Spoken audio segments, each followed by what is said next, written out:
Olá, boa noite. O ND está no ar e o nosso assunto de hoje é gerenciamento de crises. Lembra do Titanic? O navio que nem Deus afunda? O que será que deu de errado? Como utilizar esse exemplo no dia a dia de uma empresa ou até mesmo no planejamento para a sua vida? Sobre isso a gente conversa hoje com o consultor e autor do livro Lições do Titanic sobre riscos e crises, Pedro Ribeiro. Tudo bem, Pedro? Bem-vindo. Olá, Roberta. Boa noite. Obrigado pelo convite. Falar um pouquinho, então, sobre esse gerenciamento de crise em cima de um livro que você escreveu, né, que eu acabei de ganhar, Lições do Titanic. Tá aqui. O que esse livro traz de lição, Pedro? Uma das principais lições que são apresentadas é que crises podem ser evitadas. Isso é muito importante, tanto que eu foco mais na prevenção de crises, e não no gerenciamento da crise em si, na prevenção de crise. Crises podem ser evitadas. E a boa notícia é que as crises, antes de ocorrerem, elas enviam sinais dentro da organização. Essas informações, esses alertas estão dentro da própria organização. Essa é uma excelente notícia. A boa notícia é que alertas existem dentro da própria organização ou na própria cadeia de valor, com os fornecedores, clientes, os alertas já estavam lá. Mas só que muitas vezes são ignorados. E a organização não percebe até que é tarde demais e ela se depara com uma crise para gerenciar. A gente fala de crise e aí a gente tem vários aspectos da crise, né? A gente pode ter uma crise familiar, a gente pode ter uma crise numa empresa, a gente pode ter uma crise num país inteiro. E você está falando de se evitar a crise. A gente está falando no gerenciamento, mas antes de gerenciar, da forma que ela não aconteça. Não aconteça. Prevenção, há vários desses exemplos, essa abordagem, ela pode ser até utilizada até do ponto de vista pessoal. O foco dela foi a prevenção de crises em empresas. E o que eu falo crises? Crises são desastres, problemas no atingimento de objetivos da organização, problemas que impactam imagem, resultados da organização, os objetivos da organização não serem alcançados. Agora, esse livro também, ele foi assunto para uma palestra que vai acontecer agora no próximo dia 11, amanhã, né? Na realidade, exato, no dia 11 e hoje, dia 10, né, é o dia da viagem que ocorreu há 107 anos atrás, ao início da viagem inaugural do Titanic. O Titanic, que era um navio que era projetado por grandes empresas, pelas maiores e melhores empresas, projetado para ser inafundável, e afundou em 2 horas e 40 minutos na viagem inaugural. O objetivo do livro e da própria palestra vai ser o que aconteceu realmente.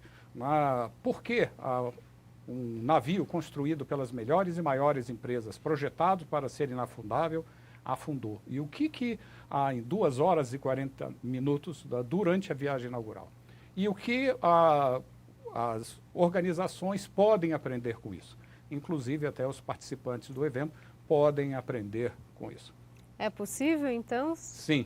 Aprender com o erro dos outros é a grande sacada, né? Exatamente. Essa é uma boa notícia e isso que por isso que a própria agência espacial se interessou. Eu fiz quando essa apresentação na Academia de Liderança, Engenharia e Projetos, em evento da agência espacial, porque a despeito, um ponto importante, por exemplo, o Titanic estava 100% em compliance com a legislação.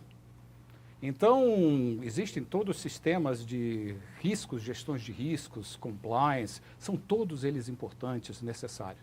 Mas muitas vezes nós esquecemos dos aspectos comportamentais, do aspecto humano.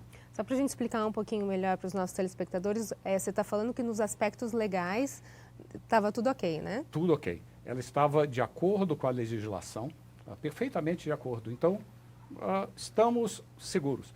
E o que deu de errado, então, né? Exatamente.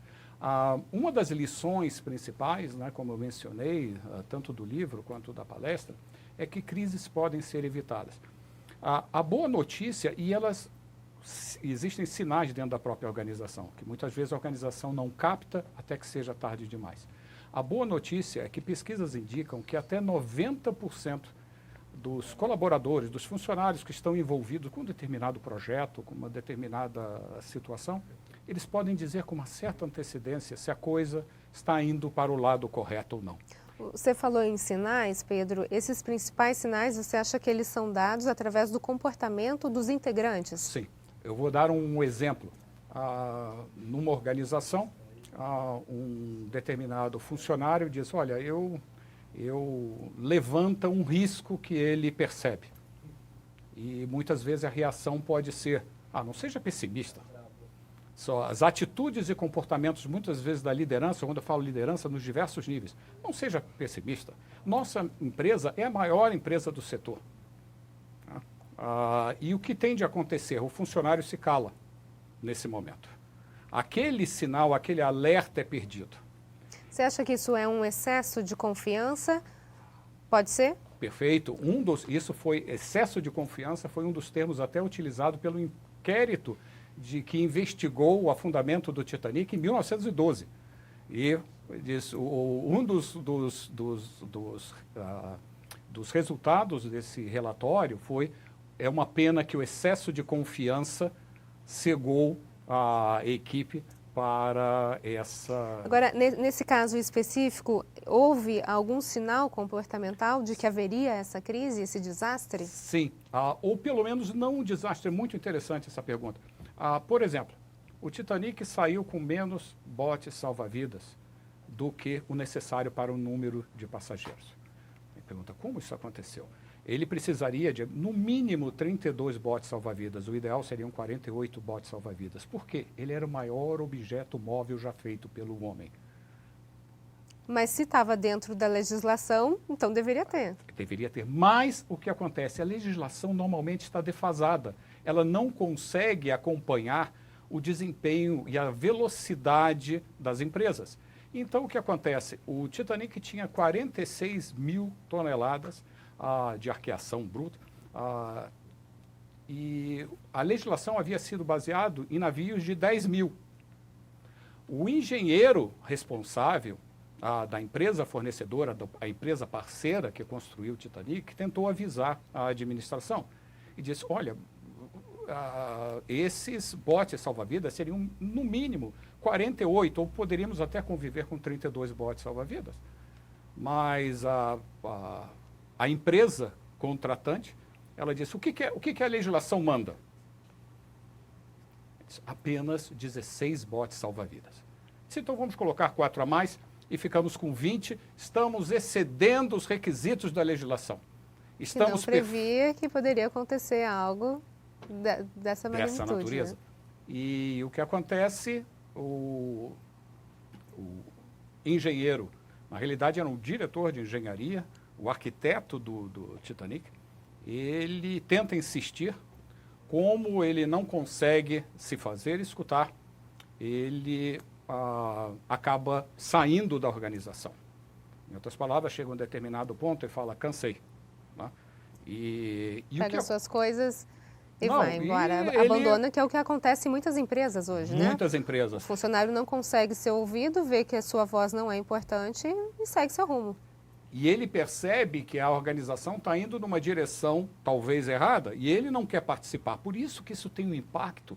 Essas atitudes e comportamentos perante essas situações acabam influenciando até a integração, motivação, engajamento. Se fala muito em engajamento. Vamos engajar, mas se a equipe sente que não está sendo escutada, como é que você vai engajar uma equipe? Não tem engajamento, não tem participação, né? Como é que você vai engajar? Ok. Pedro, só para a gente finalizar esse assunto, você tem ideia de quantas pessoas estavam dentro do Titanic? Tinha aproximadamente 2.500 pessoas, 2.500 pessoas aproximadamente. Sobreviventes? Sobreviventes sobreviveram 700, 800 pessoas. Ok. No próximo bloco, a gente continua a falar sobre gerenciamento de crises e sobre o Titanic. Nós voltamos em instantes. Até já. Estamos de volta e o nosso assunto de hoje é gerenciamento de crises. Eu converso com o consultor Pedro Ribeiro.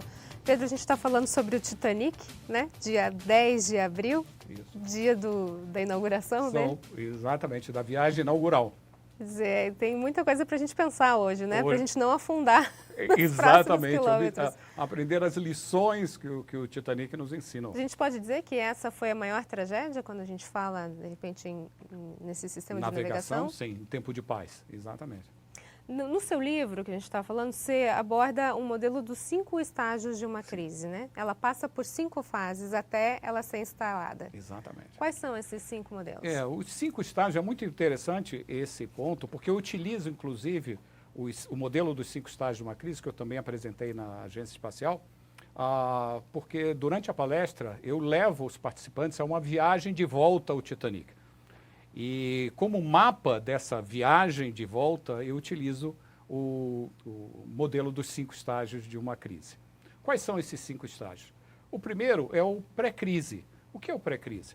O pré-crise é onde está tudo bem, tudo está ocorrendo bem, mas os primeiros sintomas começam a aparecer. Que sintomas são esses? Algumas pessoas da organização ou fornecedores manifestam determinadas preocupações. Um alerta, aquele pisca amarelo, né? Exatamente. Por exemplo, uma estatística importante nessa etapa é que até 90% das pessoas que estão envolvidas no projeto, como eu mencionei, podem dizer com uma certa antecedência se o projeto está andando na direção correta. A má notícia é que até 70% dizem que tentam falar com as chefias e não são escutados. Isso é interessante, essa percepção. E o pior é que 20% aproximadamente dizem que não tentam mais falar. Ou seja, eu já cansei. Vocês querem fazer isso? Ótimo. Vamos fazer, eu estou aqui. E isso é devido, nesta fase acontece, novamente, com relação às percepções. Risco é pessimista, falar sobre riscos é pessimista, não tem espírito de equipe, está indo contra a empresa, não está aceitando a posição da liderança.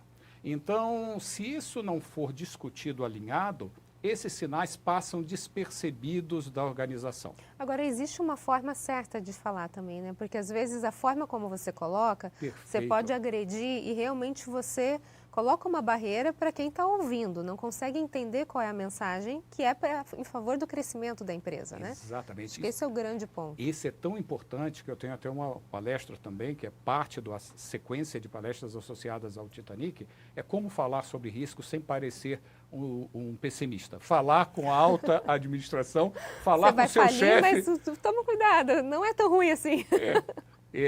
E tem toda para justamente não criar barreiras de comunicação. Roberta, é perfeito.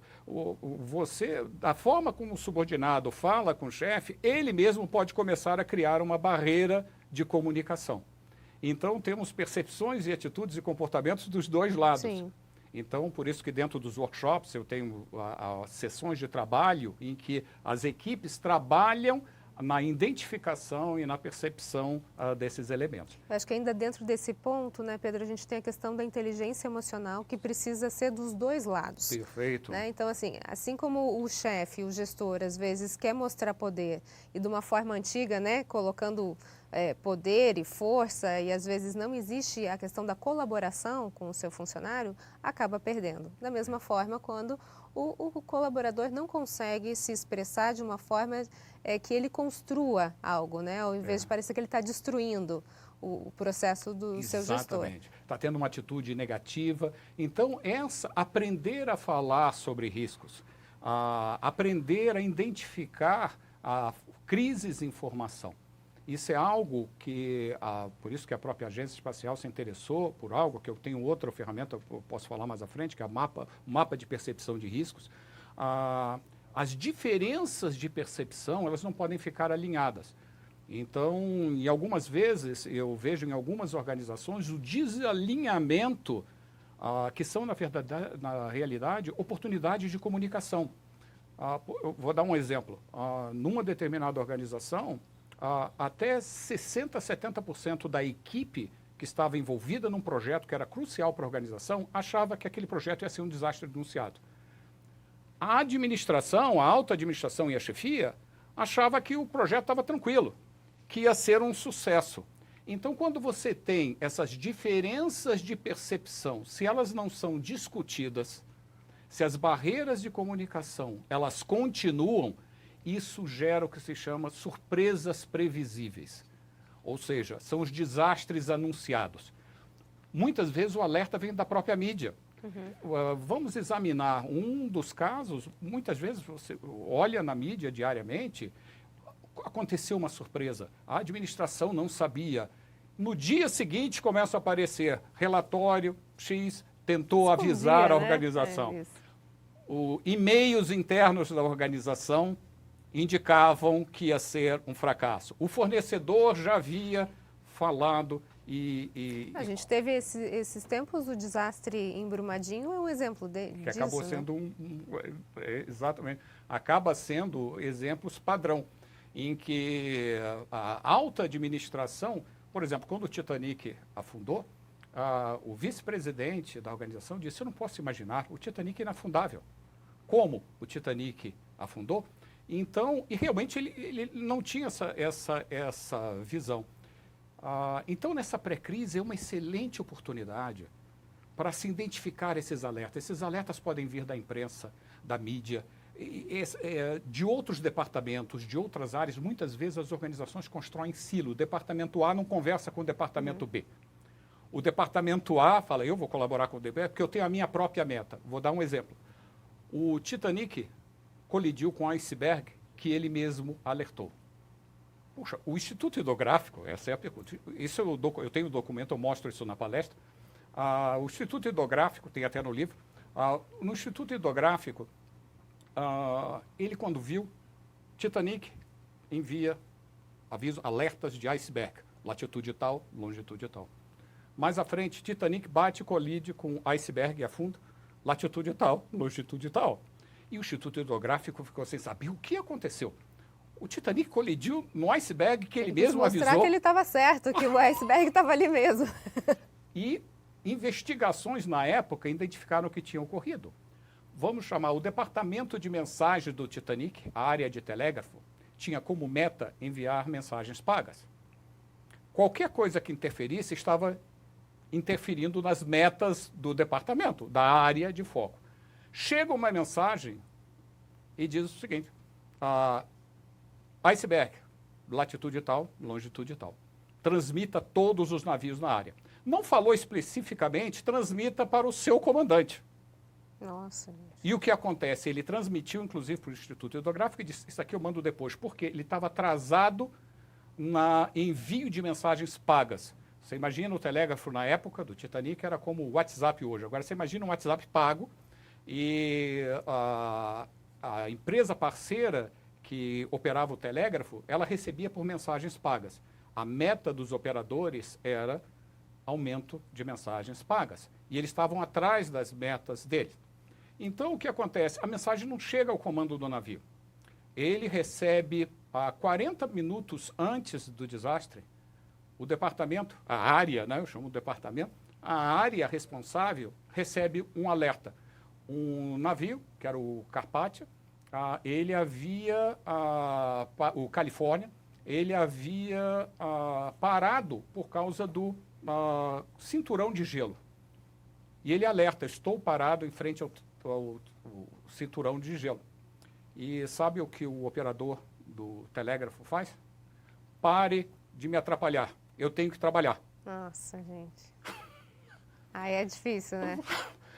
E o que acontece? Se nós, em levantamentos que eu faço para medir para a dispersão de percepções, muitas vezes esses silos, esses departamentos separados acabam criando mini culturas próprias. Não trabalham de forma colaborativa. Então, esses elementos, não pode finalizar. Esses elementos, eles contribuem para que o pré-crise acabe deixando passar, né, haja formação dos elementos para a crise. Aí vem a segunda etapa, que é o evento. E essa segunda etapa, então, a gente fala no próximo bloco. Nós voltamos em instantes. Até já. Último bloco do ND, falando hoje sobre gerenciamento de crises, e eu converso com o consultor Pedro Ribeiro. Pedro, a gente está falando sobre os 5 estágios de uma crise. Você mencionou 2 já, né? Que foi a pré-crise e as surpresas previsíveis. E o evento, eu comecei a falar sobre o evento. Quais são os outros 3 estágios? O primeiro, do evento, na realidade, é quando acontece. Aconteceu. É o que normalmente sai na mídia. Aconteceu o desastre. Poxa, desabou algo. A empresa quebrou. Houve um determinado ponto. Esse é o ponto de atenção. Mas o que, na realidade, a causa estava no pré-crise. Após o evento, vem a crise propriamente dita. O que é isso? Os impactos, lidar com as consequências do evento. No caso do Titanic, o evento foi colidir com o iceberg. Muitas vezes ele é confundido com a causa. Por que o Titanic afundou? Porque ele colidiu com o iceberg. Sim. Então, vamos para casa, está tudo resolvido. E, na realidade, estava tudo no pré-crise. Com isso, você, após o evento, gera uma crise. Essa crise pode ser rápida, dependendo do caso, como pode ser se espalhar, por exemplo, acidentes ambientais, ou seja, catástrofes ambientais, a crise se prolonga por um período bastante grande. Então, a crise é realmente onde que a área de gerenciamento de crise, eu trabalho mais na prevenção das crises do que propriamente no gerenciamento da crise, acontecem. E, em seguida, é o resultado da crise. Né? Hoje em dia, nós estamos vendo aí, é o resultado, os danos à imagem, danos aos resultados financeiros, perda em termos de vidas. Né? Então, por exemplo, no caso do Titanic, foram milhares de vidas que foram perdidas em função disso. A gente falou hoje bastante sobre essa questão da crise e que ela assola todos os setores, né, da vida das pessoas, desde a familiar até, enfim, o país. E dentro desses 5 estágios, eu acho que a grande sacada que eu gostaria que você falasse para os nossos telespectadores é como impedir que essa crise se instale. Perfeito. Ok. Primeiro, atentar para os sintomas da crise. A crise, na realidade, ela é formada, toda crises não acontecem por acaso. Elas são formadas por uma combinação de elementos que acabam provocando a crise. A boa notícia é que eles emitem sinais dentro da organização. Esse sinal pode vir de fornecedores, da mídia, de um departamento A, de um departamento B. Então, como evitar? Primeiro, prestar atenção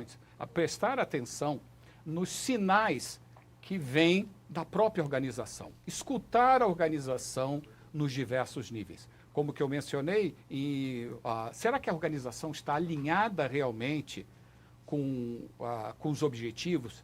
Estão alinhada com os riscos que a organização está defrontando? Lembra, enfrentar riscos não tem problema, mas a organização tem esse conhecimento. Escutar a organização. Então, eu acho que a grande sacada é a gente ouvir um pouquinho mais, né? Ouvir um pouquinho mais quem está do nosso lado, a nossa família, o nosso gestor, o nosso funcionário. A gente aprende a ouvir, né, Pedro? Sinais estão lá por todos os lados. Ok, então muito obrigada pela sua participação, sucesso. Olha, muito obrigado, Roberta. É um prazer estar aqui hoje e no dia 10, quer dizer, o início da viagem do Titanic. Isso aí. Um grande prazer. Muito obrigada. O ND fica por aqui. Uma ótima noite para você. Fique agora com o Jornal da Band. Até mais.